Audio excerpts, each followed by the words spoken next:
Hey everyone, Adam here from Going Overland, and we get a lot of questions about how come our car doesn't overheat. What do we do? What are we running? So I thought we'll just run through what we've got and what why it doesn't overheat, I suppose. Um, it is over 25 years old, 27 years old, the old girl, and as you can see, it tows a lifestyle breakaway uh, plus two, which is the Australian made model. Um, Probably weighs about a tonne and a half all up, and the truck is probably right on GVM with roof racks, drawers, second fuel tank, bull bar, winch, second battery, all that stuff. So she's a pretty heavy old girl, probably all up, 4.5 tonne. It's the 4.2 turbo diesel. She's got the see she grub over there, kids are whinging. Just kill it. So she's got the 4.2. She's got a 3-inch lift. So that's the 4.2 turbo diesel. Got a 3-inch lift, 33-inch tyres around the Maxes. They're pretty good. They're worn out, these ones. They've had them for a while. They've done some hard trips, they have. Dual batteries, like I was saying, just a projector dual battery. I'll run through under the bonnet in a minute. Just the cheap roof rack from 4Drive Supercenter. Same with the side and rear awning. We've got Max Tracks, one on the trailer, one pair on the trailer, one on the roof racks. Inside we've got the HEMA Navigator. We've got the old Garmin GPS, which is still pretty good for laying down tracks and stuff. Just a radio, fan. What else have we got? Pretty standard. So turbo timer, trailer brakes, volt gauge, boost gauge, pyro gauge, all the lights and things like that. All right, another thing that probably a lot of other people don't realise is their seats are a cactus and they're really uncomfortable. And ours was like that. And I took it down to auto upholsterer and I got them to redo the foam. It's got 3 different layers of foam on the bottom, 3 different thicknesses, and they've resculpted the back. And we've also had a lumbar pillow added to it. So I'll get that on the camera. So it's got a little pump up thing there and a lumbar part right there. Mate, I can sit in this car for 12 hours and not get a sore back. And the work van, I'll sit in there for an hour and I'll be sore. Very, very comfortable seat now. I do sit a little bit higher. I'm quite tall and my head, I don't hit my head while I'm driving or full driving, but I am quite high up in there now. But mate, it is so comfortable. I don't have a problem hitting my head or anything, like I was saying. The only problem would be the sun visors on the windscreen. When I put them down, they do block my view a lot. So we've got away with, we've put some tint just above me and we've got the big stick on the front. So that, and I suppose I could just wear a hat. You know, if it's bad, I will put the sun visor down, but it does block a lot of my view seeing far. Alright, in the back here, we're actually camping, so there's a bit of crap in there. The dog goes there normally. We've got the 65 litre Waco on the fridge slide. Oh, that's a bit over one end. 65 litre fridge on the fridge slide. We got all the tools. And I'm going inside the tent. In the back, fully set up for wherever we go. This side's usually like more camera gear, recovery gear, things like that. So she is pretty heavy. It's got a 75 litre auxiliary tank along with a 95 main. And yeah, we'll run through under the bonnet, which is why it doesn't overheat.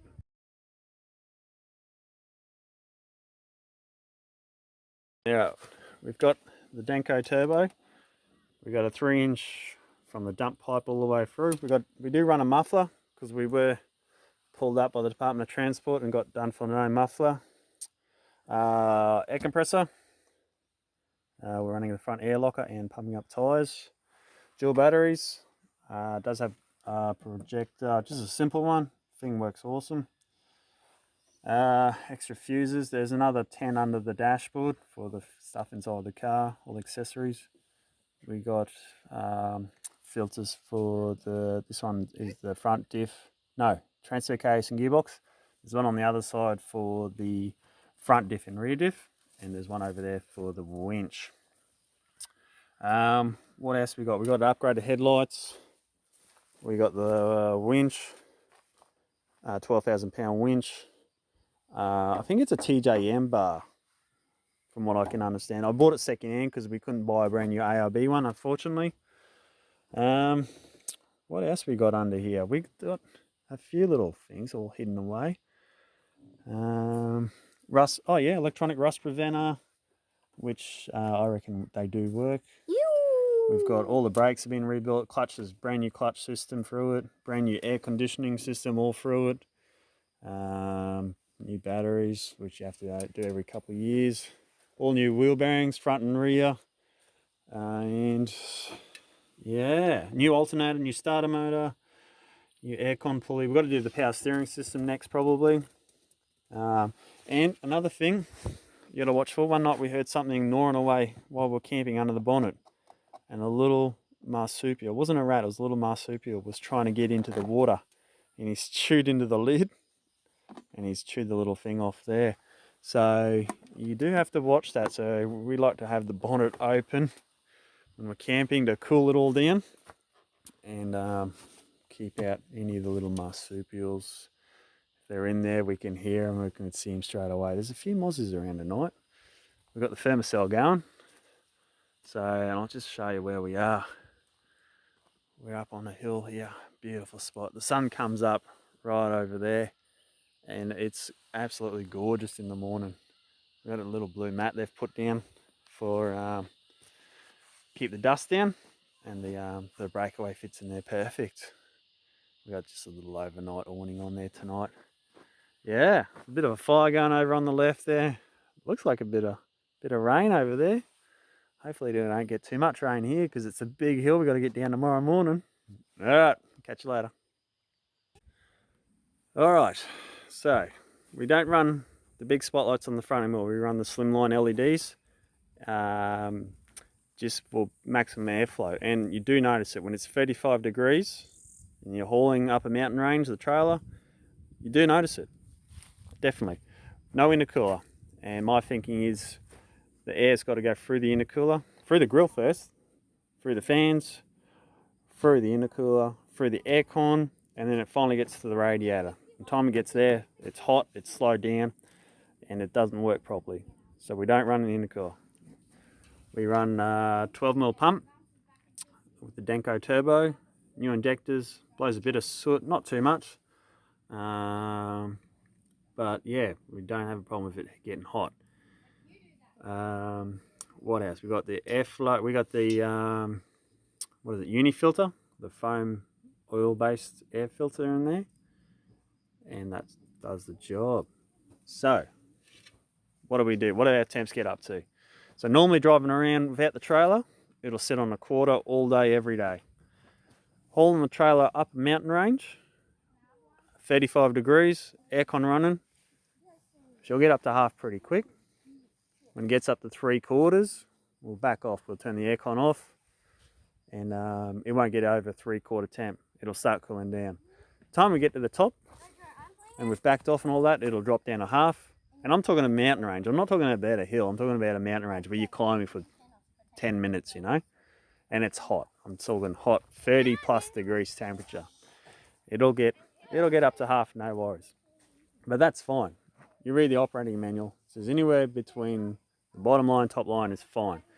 3/4, I wouldn't let it get past 3/4. I would back right off. But yeah, that's how we run it. And she's never been above 3/4. She's never overheated. She's never cooked. What else do we run? We've got a new clutch fan, and the new blades from Nissan, they're genuine ones. We run a high flow thermostat as well. And inside, when I changed the thermostat, inside it's got no corrosion at all. So there's nothing slowing that water flow down inside the motor. So all clean inside the motor. She's a good engine. Alright, run through the exhaust temps. So normally just on idle, it idles about 100 degrees. Driving around without the trailer, 250. On the highway with the trailer, flat highway, 300, 350. When you're pushing it up the mountain range, you get up to 500, which is no worries. 650s, you don't want to go over 650. Metal's red hot. That's when you melt pistons. So 500 degrees, it's not a problem.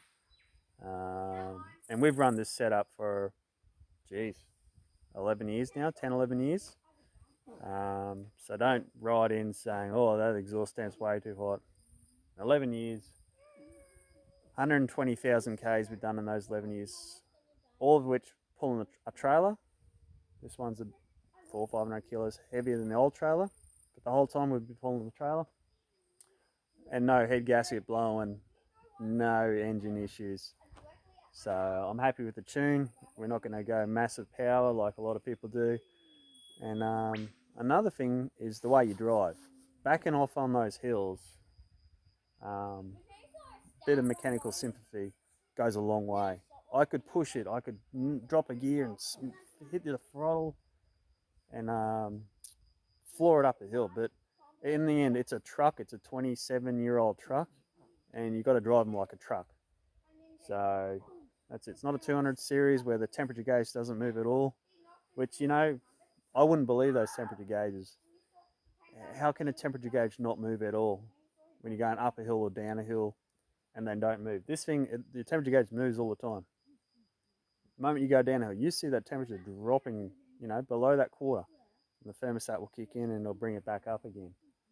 New cars, you do not see that, and I don't believe them at all. So it's a good truck, and we'll keep it for another 10 years, I reckon. All right, going overland, going out.